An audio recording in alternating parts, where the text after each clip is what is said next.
नमस्कार दोस्तों, मेरा नाम आशु है और मैं आपका फिर से स्वागत करता हूं रहस्यमयी काली दुनिया पर। आज की कहानी हमारे रहस्यमयी काली दुनिया के सदस्य महेश, जो लखनऊ के सुल्तानपुर ज़िले के बहुरवा गांव से हैं, उन्होंने भेजी है। कहानी का नाम उस रेलवे स्टेशन की भयानक रात। ये घटना पश्चिम बंगाल के पुरुलिया ज़िले में स्थित चर्चित और डरावनी कहानियों के लिए बदनाम वेगनकोडर रेलवे स्टेशन की है। तो आइए ये कहानी सुनते हैं उनकी ज़बानी। मेरा नाम महेश है। मैं एक साधारण गांव का लड़का हूं। ये घटना करीब 7.5 साल पहले की है, जब मैं पहली बार रात के सफ़र में अकेला था। उस समय मेरी उम्र 25 के आसपास रही होगी। मुझे याद है कि उस दिन मैं लखनऊ से कोलकाता के लिए रवाना हुआ था और वापसी में मेरी ट्रेन देर रात तक सुल्तानपुर लौटने वाली थी। ट्रेन का समय रात के 11 बजे का था। मैं थका हुआ था, लेकिन नींद नहीं आ रही थी। खिड़की के बाहर झांकता तो सिर्फ अंधेरा, कभी कभी पेड़ों की टहनियाँ और कहीं दूर बिजली चमकती हुई दिखाई देती। डिब्बे में ज़्यादातर लोग सो चुके थे। हल्की खर्राटों की आवाज़ें और पटरियों की खनखनाहट का माहौल भर रही थी। करीब 11:45 हुए होंगे जब ट्रेन अचानक झटके से रुक गई। पहले तो मुझे लगा शायद कोई छोटा सा स्टेशन होगा या सिग्नल, लेकिन जब मैंने खिड़की से बाहर देखा तो उस जगह दिखाई दी उसने मेरी रूह कँपा दी। सामने एक सुनसान स्टेशन था। चारों तरफ अंधेरा, टूटी फूटी दीवारें और एक अकेली टिमटिमाती ट्यूबलाइट जल रही थी। स्टेशन का बोर्ड आधा टूटा हुआ था, जिस पर सिर्फ इतना लिखा था, वेगनकोडर। मेरा दिल धड़कने लगा। मुझे याद आया कि वह स्टेशन के बारे में तो मैंने बचपन अखबार में पढ़ा था। कहा जाता था कि यहाँ किसी महिला की रहस्यमयी मौत हुई थी और तब से यहाँ भूत देखे जाते हैं। इतने सालों तक यहाँ ट्रेनें रुकती ही नहीं थी, लेकिन आज मेरी ट्रेन यहाँ कैसे रुक गई। मेरे बगल में बैठे एक बुजुर्ग यात्री ने मुझे रोकते हुए धीमी आवाज़ में कहा, बेटा बाहर मत निकलना, ये जगह अच्छी नहीं है। मैंने घबरा कर पूछा, क्यों? ये तो बस एक स्टेशन है ना। उन्होंने मेरी आंखों में देखा और कांपती आवाज़ में बोले, ये स्टेशन जिंदा लोगों के लिए नहीं है। यहाँ रुकना मौत को दावत देना है। इतना कहकर उन्होंने कंबल सिर तक खींच लिया और आंखें बंद कर लीं। लेकिन मेरी प्यास लगी थी। बोतल खाली हो चुकी थी। मैंने सोचा थोड़ी देर उतर कर पानी ले आऊं। मैंने प्लेटफॉर्म पर उतरा तो मेरे पैरों के नीचे की ज़मीन बर्फ़ जैसी ठंडी लगी। चारों तरफ इतना सन्नाटा था कि अपनी सांसों की आवाज़ साफ सुनाई दे रही थी। हवा में अजीब सी बदबू थी, जैसे पुराने लोहे और गीली मिट्टी की। जैसे ही मैंने आगे बढ़ा, ट्यूबलाइट और तेज़ी से टिमटिमाने लगी। अचानक मुझे लगा कोई मेरे पीछे खड़ा है। मैंने झटके से पलट कर देखा, वहाँ कोई नहीं था, लेकिन मुझे साफ साफ किसी ने फुसफुसाने की आवाज़ सुनाई दी, मत रुक, वापस जा। मेरे बदन पर सिहरन दौड़ गई। तभी मुझे सामने एक बूढ़ा आदमी दिखा। उसने हाथ में लालटेन थी, आंखें लाल चमक रही थीं, बाल बिखरे हुए और चेहरे पर अजीब सा दर्द झलक रहा था। उसने मुझे घूरते हुए कहा, लड़के यहाँ क्यों रुका है? ये जगह तेरे जिंदा लोगों के लिए नहीं है। अभी वापस जा, वरना सुबह का सूरज देखना नसीब में नहीं होगा। मैं घबरा गया। मैंने कहा, मैं तो बस पानी लेने उतरा था। वो आदमी मेरे बिल्कुल पास आया और मेरे कंधे पर हाथ रख दिया। उसका हाथ बर्फ़ जैसा ठंडा था। उसने धीरे से कहा, रात के 12 बजने वाले हैं। इस जगह पर 12 बजे मौत लौटती है। जा, वरना बहुत देर हो जाएगी। इतना कहते ही उसकी लालटेन बुझ गई और वो आदमी मेरी आंखों के सामने धुएं में बदलकर गायब हो गया। मेरा खून जम गया। मैं भागते हुए अपनी बोगी की तरफ लौटा, लेकिन जैसे ही घड़ी में 12 बजाए, हवा का रुख बदल गया। अचानक सीटी की आवाज़ आई। मैंने देखा दूर से एक पुरानी भाप वाली ट्रेन आ रही थी। उसने डिब्बे जंग लगे थे, खिड़कियों में काला धुआं निकल रहा था और उसमें बैठे लोग इंसान नहीं बल्कि धुंधली परछाइयाँ लग रहे थे। मेरी ट्रेन तो पहले से प्लेटफॉर्म पर खड़ी थी, तो ये दूसरी ट्रेन कहाँ से आ रही है? वो ट्रेन धीरे धीरे प्लेटफॉर्म पर रुकी। उसके दरवाजे अपने आप खुल गए और उसमें से उतरे सैकड़ों लोग। नगर और वो सब सामान्य इंसान नहीं थे। उनके चेहरे धुंधले, आँख खोखली, जैसे किसी और दुनिया के यात्री हों। वे सब प्लेटफॉर्म पर घूमने लगे, किसी का इंतज़ार करते हुए। मैंने डर के मारे अपनी आँखें मल लीं, पर यह सब हकीकत थी। तभी मेरी नज़र प्लेटफॉर्म के कोने पर गई। वहाँ एक लड़की खड़ी थी, सफ़ेद कपड़े पहने, लंबे खुले बाल, चेहरा आधा ढका हुआ और आंखें लाल चमक रही थी। उसके पांव जमीन को छू भी नहीं रहे थे। वो धीरे धीरे मेरी ओर बढ़ने लगी। उसकी चाल सीधी नहीं थी बल्कि हवा में तैरती हुई। मेरे दिल की धड़कन इतनी तेज हो गई, लगा अभी बाहर निकल जाएगी। मैंने भागना चाहा, लेकिन मेरे पैर जैसे जमीन से चिपक गए थे। उसने हाथ उठाया और सीधा मेरी गर्दन की ओर बढ़ाया। उसका हाथ धुएं जैसा ठंडा था। मैंने चीखने की कोशिश की, लेकिन आवाज़ गले में अटक गई। तभी अचानक स्टेशन पर लगी ट्यूबलाइट तेज रोशनी के साथ फट गई और सारा प्लेटफॉर्म अंधेरे में डूब गया। उस अंधेरे में बस उसकी लाल आंखें चमक रही थीं। उसने मेरी ओर देखते हुए धीमे से कहा, तुम भी नहीं बचोगे, कोई नहीं बचता। मेरे होश उड़ गए। तभी मुझे अपने कंधे पर किसी ने जोर से धक्का दिया। मैं गिरते गिरते संभला, पलट कर देखा तो वो वही बुजुर्ग यात्री खड़े थे जो डिब्बे में मेरे पास बैठे थे। उनका चेहरा सफ़ेद पड़ा हुआ था और पसीना टपक रहा था। उन्होंने चिल्लाकर कहा, भागो यहाँ से। तभी इसी वक्त मैंने बिना सोचे समझे दौड़ पड़ा। प्लेटफॉर्म पर वो परछाइयाँ मुझे घूर रही थी, लेकिन जैसे ही मैं अपनी बोगी में कूदा, ट्रेन हिली और धीरे धीरे आगे बढ़ने लगी। खिड़की के बाहर देखा तो वो लड़की प्लेटफॉर्म पर खड़ी थी। उसकी आंखें अब और ज़्यादा लाल हो चुकी थी। उसने अपने हाथ हवा में उठाए और चीख निकाली, इतनी भयानक कि मेरा दिल कांप उठा। ट्रेन तेज़ी से प्लेटफॉर्म छोड़कर आगे बढ़ गई, लेकिन मैं अंदर बैठा कांपता रहा। मैंने उस बुजुर्ग यात्री की ओर देखा तो जो मुझे बचाने आए थे, लेकिन हैरानी की बात यह थी कि वो डिब्बे में कहीं नहीं थे, ना मेरे सामने ना मेरे पीछे। वो मानो हवा में गायब हो गए हों। उस रात के बाद हर बार जब मैं खिड़की से बाहर अंधेरे में देखता हूँ, मुझे वही लाल आंखें याद आती हैं। लोग कहते हैं बेगम कोडे स्टेशन आज भी रात में अपने रहस्यों को छुपाए बैठा है, और मैं गवाही दे सकता हूँ वहाँ कुछ है जो इंसान की दुनिया का हिस्सा नहीं है। ट्रेन तेजी से उस सुनसान प्लेटफॉर्म को पीछे छोड़ गई। मैं अपनी सीट पर बैठा कांप रहा था। दिल इतनी तेज धड़क रहा था कि कानों में उसकी तक तक गूंज रही थी। पसीने से मेरी कमीज भीग चुकी थी। खिड़की से बाहर देखने की हिम्मत ही नहीं हो रही थी, पर भीतर से एक अजीब सी बेचैनी थी, जैसे कोई मेरे साथ साथ चल रहा हो। डिब्बे में सभी यात्री सोए हुए थे, मैं अकेला ही जाग रहा था। तभी अचानक खिड़की के शीशे पर धुंध जम गई और उसमें उभर आया एक चेहरा। वही चेहरा, वही लाल आंखें। मैंने घबरा कर आंखें बंद कर ली और जब मैं दोबारा देखा तो शीशा साफ था। उस पर लगा शायद मैं सपना देख रहा हूँ, लेकिन नहीं, ये सब हकीकत थी। सुबह करीब 4 बजे ट्रेन अगले स्टेशन पर रुकी। मैं वहीं उतर गया। डर ने मुझे बुरी तरह जकड़ लिया था। घर पहुंचा तो बुखार चढ़ गया। कई दिन तक ठीक से सो भी नहीं पाया। 2 दिन बीत गए। मैंने खुद को समझाया कि शायद वो रात मेरी थकान और दिमागी खेल था, लेकिन भीतर कहीं एक सवाल बार बार उठता था, अगर वो सपना था तो फिर वो बुजुर्ग यात्री का क्या हुआ, वो कैसे गायब हो गए।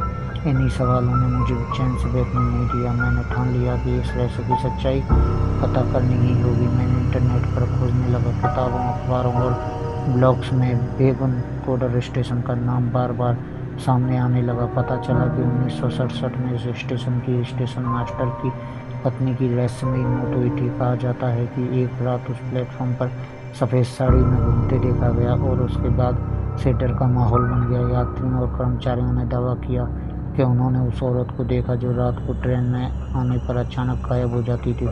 धीरे धीरे अफवाहें इतनी फैल गईं कि वहाँ कोई ट्रेन रुकती ही नहीं थी। पूरा स्टेशन सुनसान हो गया।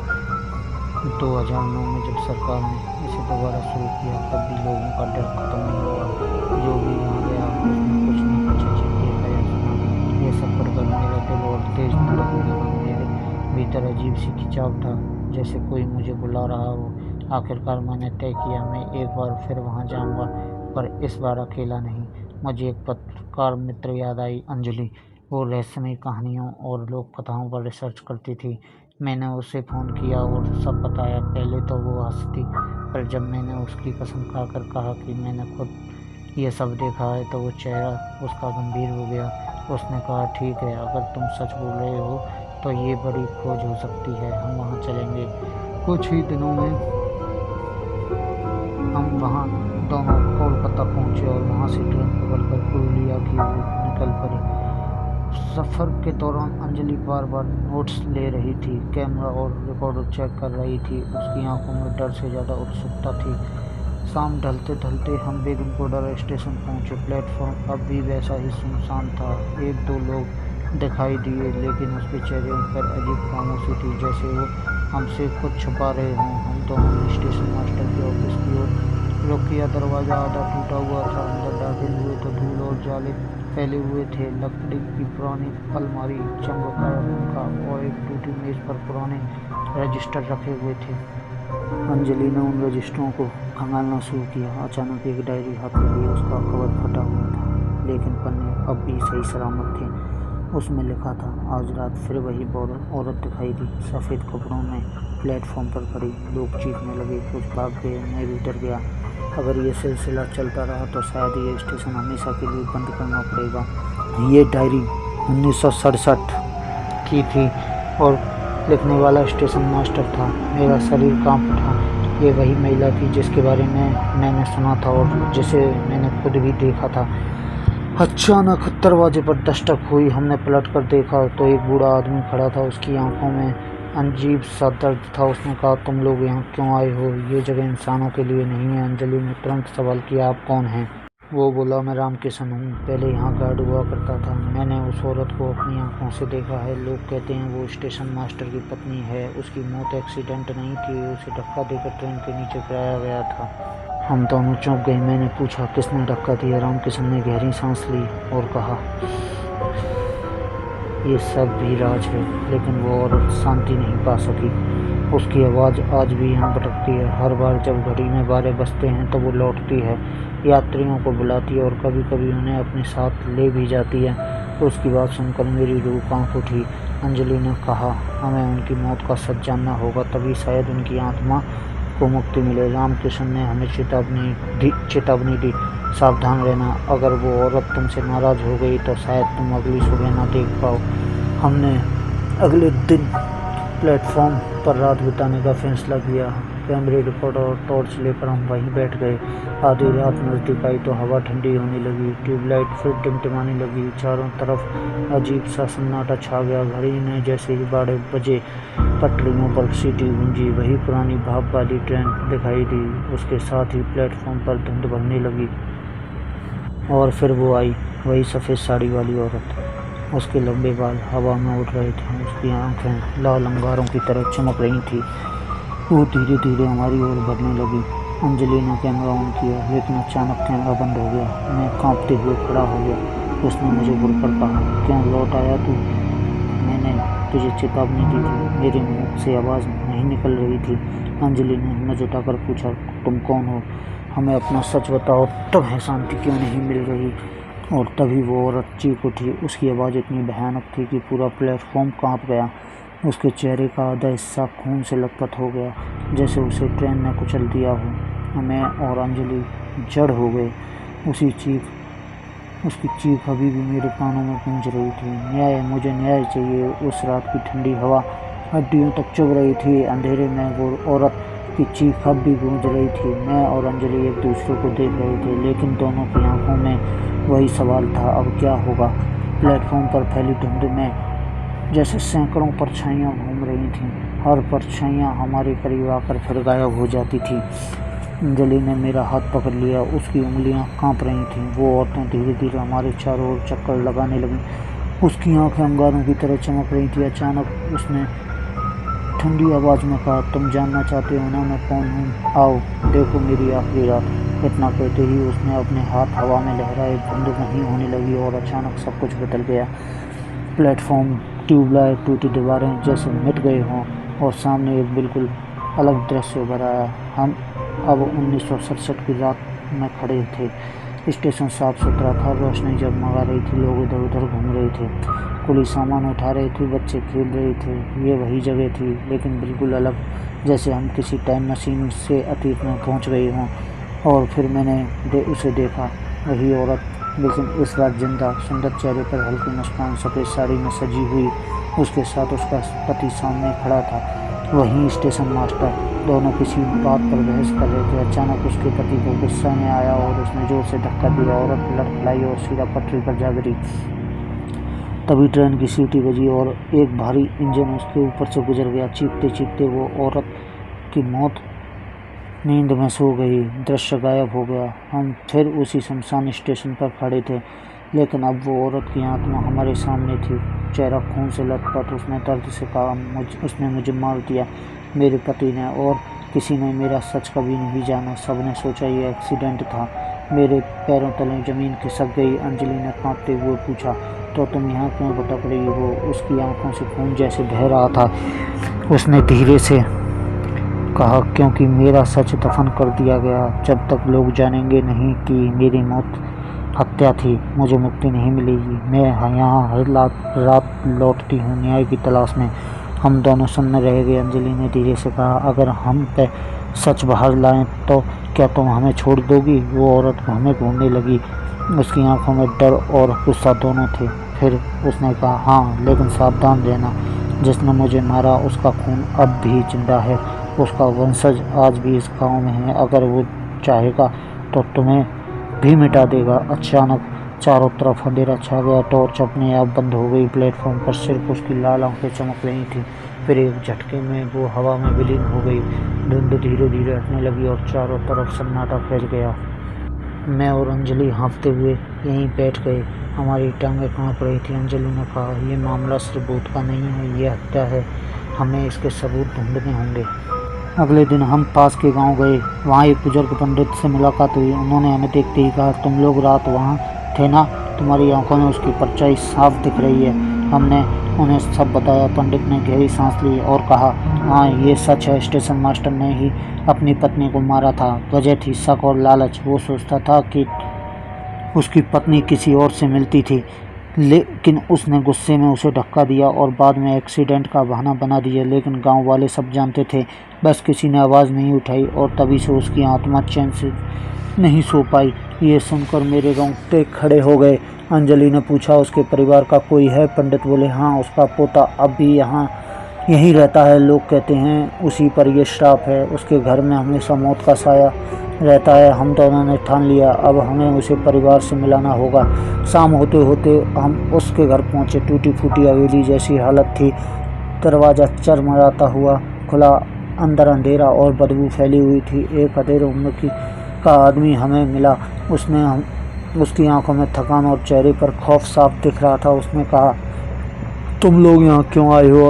अंजलि ने सीधे कहा, हम तुम्हारे दादा के बारे में सच जानते हैं। औरत की हत्या हुई थी, उसकी आत्मा आज भी स्टेशन पर भटक रही है। वो आदमी हंस पड़ा, लेकिन उसकी हंसी में दर्द था। बोला, हाँ, हम जानते हैं, ये श्राप हमारे खून में है। मेरे पिता पागल हो गए, मेरी माँ की मौत अचानक हो गई। अब मेरी बारी है। मैं हर रात उसकी परछाई देखता हूँ। वो मुझसे बदला चाहती है, जबकि मैं तो बेगुनाह हूँ। उसकी बातें सुनकर दिल दहल गया। अंजलि ने कहा, अगर हम आप उसका सच दुनिया में सामने लाएं तो शायद वो आत्मा शांत हो जाएगी। वो आदमी बोला, कोशिश कर लो, लेकिन सावधान रहना। वो आत्मा कभी कभी बेहद हिंसक हो जाती है। अगर तुम उसके रास्ते में आए तो वो शायद अगली सुबह ना देख पाओ। उस रास्ते हम वापस स्टेशन पहुंचे। मैंने महसूस किया अब आत्मा हमें और करीब से देख रही है, जैसे हर पल हमारे पीछे हो। हवा में फुसफुसाहट गूंज रही थी, सच बाहर लाओ वरना मौत के लिए तैयार रहो। मैं कांप रहा था, लेकिन भीतर कहीं एक हिम्मत भी थी। मैंने तय कर लिया था कि इस आत्मा को न्याय में दिलवा कर ही चैन से बैठूंगा। उस रात के बाद मेरी नींद उड़ गई। अंजलि भी बार बार नोटबुक में कुछ लिखती जा रही थी, जैसे दिमाग में एक एक टुकड़ा जोड़ रही हो। हम दोनों जानते थे, अगर इस आत्मा को चैन दिलाना है तो उसके सच को दुनिया में सामने लाना होगा। सुबह उठने पर हम फिर से गांव के बुजुर्गों से मिलने गए। कुछ लोग बात करने से डर रहे थे। उनके चेहरे पर खामोशी और आंखों में डर साफ झलक रहा था। लेकिन एक बूढ़ी औरत ने हमें अंदर बुलाया। उसने दरवाज़ा बंद किया और धीरे धीरे बोली, तुम लोग सच जानना चाहते हो तो सावधान रहना। उस औरत का नाम सविता था।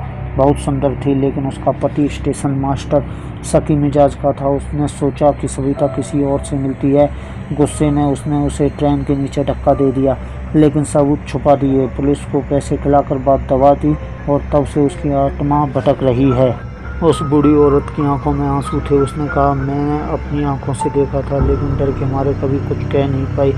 अंजलि ने उसकी बात रिकॉर्ड कर ली। हमारे पास पहला सबूत था, लेकिन हमें और चाहिए था। हमने तय किया कि उस स्टेशन के पुराने रिकॉर्ड्स खोलेंगे। शाम ढलते ढलते जब स्टेशन मास्टर के टूटे फूटे दफ्तर में पहुंचे, अलमारी के ताले जंग खा चुके थे। बहुत मेहनत के बाद हमने एक दरार खोला। उसमें धूल से पड़ी पुरानी फाइलें और अखबारों की कर्तनें पड़ी थी। एक कर्तन पर लिखा था, बेग इनकोडर स्टेशन पर महिला की ट्रेन से कटकर मौत, हादसा या आत्महत्या। मैंने कांपते हुए उस कटरन को पढ़ा। उसमें लिखा था कि महिला का शरीर पूरी तरह से कुचला हुआ था, लेकिन उसके गले पर चोट के निशान भी था। रिपोर्ट में साफ था कि मौत संदिग्ध है, लेकिन आगे कोई जांच नहीं हुई। अंजलि ने फाइल पलटी तो एक कागज निकाला। उस स्टेशन मास्टर की लिखावट थी। उसने लिखा था, मेरा अपराध मुझे हर दिन खाता है, लेकिन अब वापस जाने का रास्ता नहीं। वो हर रात मेरे सपनों में आती है। उसकी चीख अब भी सुनाई देती है। मैंने अंजलि की ओर देखा। उसके हाथ कांप रहे थे। उसने धीमे से कहा, महेश, ये कबूलनामा है। स्टेशन मास्टर ने खुद मान लिया कि उसने कुछ गलत किया। अगर ये सबूत इस दुनिया को दिखा दें तो आत्मा को शायद शांति मिले। लेकिन तभी हवा ठंडी होने लगी। टॉर्च अपने आप बुझ गई। कैमरे के कोने में एक परछाई निकलने लगी। वो धीरे धीरे हमारी ओर बढ़ी और जैसे जैसे वो पास आती गई उसका चेहरा साफ होने लगा। वही औरत सविता। उसके चेहरे पर खून था, आंख लाल थी। उसने ठंडी आवाज में कहा, तुमने मेरे सच को छू लिया है, अब पीछे नहीं हट सकते। अचानक कमरे की दीवारें हिलने लगी और मैंने तय कर लिया कि अब चाहे जान जाए, इस कहानी का अंत लेकर ही रहूँगा। उस रात हम आखिरी बार स्टेशन पर गए। हमारे पास सबूत थे, रिकॉर्डिंग थी, कपड़े और डायरी थी। हम प्लेटफॉर्म के बीच खड़े होकर जोर से बोले, सविता, हमने तुम्हारा सच पा लिया है। अब हम इसको सबके सामने लाएंगे, तुम्हें न्याय मिलेगा। हवा अचानक तेज हो गई। प्लेटफॉर्म पर धुंध फैल गई। फिर उसकी आत्मा सामने आई। इस बार चेहरे पर वही खून था, लेकिन आंखों में गुस्से की बजाय शांति की झलक थी। उसने धीरे से कहा, अगर तुम सच में ये करोगे तो मैं तुम्हें आशीर्वाद दूंगी, लेकिन अगर तुम पीछे हटे तो मैं तुम्हारी मौत तय है। इतना कहकर वह गायब हो गई। रात गहरी हो चुकी थी। आसमान पर बादल उमड़ रहे थे और बिजली बार बार चमक रही थी। मैं और अंजलि सबूतों से भरा बैग लेकर वापस स्टेशन पहुंचे। हमारे दिल में एक ही बात थी, आज आखिरी रात है। अगर इस बार भी हम असफल हुए तो जिंदा नहीं लौटना नामुमकिन है।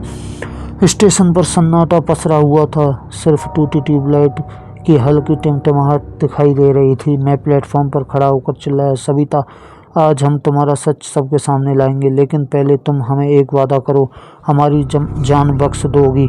हवा का झोंका आया और धुंध छाने लगी। अचानक पूरा प्लेटफॉर्म हिलने लगा। पटरियों की सीटी गूंजी और वही पुरानी भाप वाली ट्रेन दिखाई दी। धुआं फैलते ही सैकड़ों परछाइयां उतर गईं। उनकी आंखें खाली, चेहरे बिना हाव भाव के, मानो मौत का जुलूस। और फिर वो आई, सफ़ेद साड़ी में लिपटी, चेहरा आधा कुचला हुआ, लाल आँखें और बाल हवा में बिखरे हुए। उसकी आवाज़ें गूंजी, तुम मुझे न्याय दिलाओगे? क्या वाकई इतना साहस है तुम में? अंजलि कांपते हुए आगे बढ़ी और बोली, हाँ, हमने तुम्हारी डायरी पाई है, तुम्हारे कपड़े, तुम्हारी पायल। तुम्हारी मौत एक्सीडेंट नहीं थी, तुम्हारा पति ही कातिल था। ये सच हम पूरे देश को बताएंगे। सविता की आत्मा के आंसू बहने लगे, लेकिन वो आंसू खून जैसे लाल थे। उसने धीरे से कहा, सालों में इसी पल का इंतजार कर रही थी। तभी अचानक प्लेटफॉर्म पर धमाका हुआ।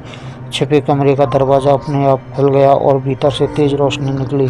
हम दोनों भागकर वहां पहुंचे। अंदर ज़मीन पर जंग लगे बक्से रखे थे। उनमें पुराने अखबार, स्टेशन मास्टर की चिट्ठियां और कबूलनामे के दस्तावेज थे। ये सबूत इतने मजबूत थे कि कोई भी अदालत इस हत्या को छुपा नहीं सकती थी। लेकिन जैसे ही हम सबूत लेकर बाहर आए, आत्मा अचानक उग्र हो गई। उसकी आवाज़ गूंजी, मुझे न्याय चाहिए अभी। मेरे पति का खून की नस्ल आज भी जीवित है। जब तक उसका अंश जिंदा है, मैं चैन से नहीं जी सकती। इतना कहते ही प्लेटफॉर्म पर बिजली गिरी। पूरा स्टेशन जलने लगा। परछाइयाँ चीखते हुए धुएं में बदल गईं। हम दोनों के चारों ओर आग की लपटें उठी। मैं और अंजलि बीच में फंस गए। सविता की आत्मा अब विशाल रूप में हमारे सामने थी। उसका चेहरा पूरा खून से लथपथ, आंखें सूरज जैसी जलती हुई और शरीर से धुआं निकल रहा था। उसकी चीख ने पूरा आसमान हिला दिया, उसके वंशज को मेरे सामने लाओ, तभी मैं शांत होऊंगी। मैं हिम्मत जुटाकर चिल्लाया, उसकी औलाद निर्दोष है, गुनाह उसके दादा ने किया था, पोते ने नहीं।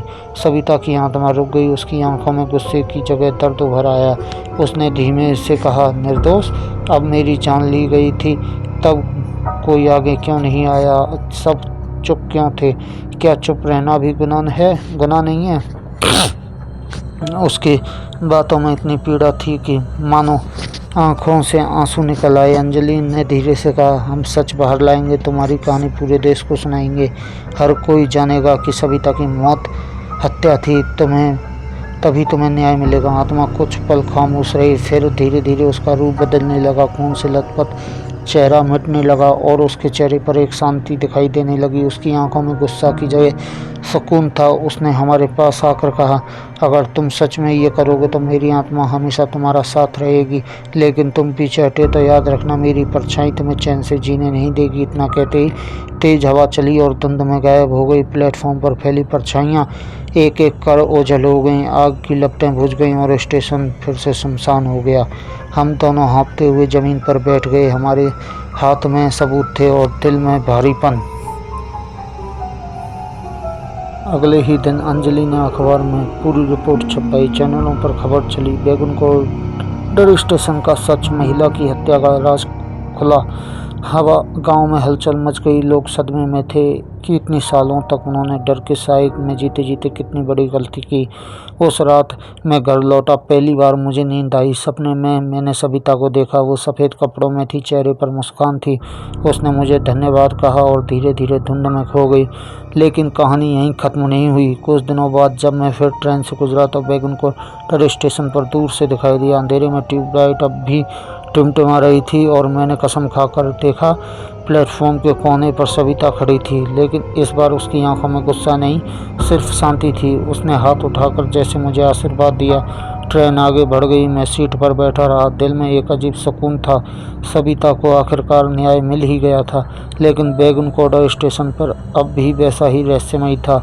लोग कहते हैं कि आत्मा अब चैन से है, लेकिन कई यात्री अब भी दावा करते हैं कि उन्होंने आधी रात को सफ़ेद साड़ी में एक औरत को देखा है। शायद आत्मा पूरी तरह गई नहीं, शायद अब वो भी देख रही है कि कहीं कोई उसका सच भूल ना जाए। और मैं अब जानता हूँ कि दुनिया के हर अंधेरे कोने में कुछ ना कुछ ऐसा छुपा है जो हमारी समझ से बाहर है। ये थी मेरी कहानी, उस रेलवे स्टेशन की भयानक रात। तो आप भी ऐसी कहानी दे सकते हैं, हमें भेज सकते हैं ईमेल पर, और हम आपकी कहानी, आपके नाम, आपके शहर के साथ सुनाएंगे हमारे चैनल पर, कारी रहस्यमय दुनिया पर। तो फिर मिलते हैं अगली एक और डरावनी कहानी के साथ। चैनल को, यदि आपको कहानी अच्छी लगी हो तो चैनल को सब्सक्राइब करें, वीडियो को लाइक करना ना भूलें।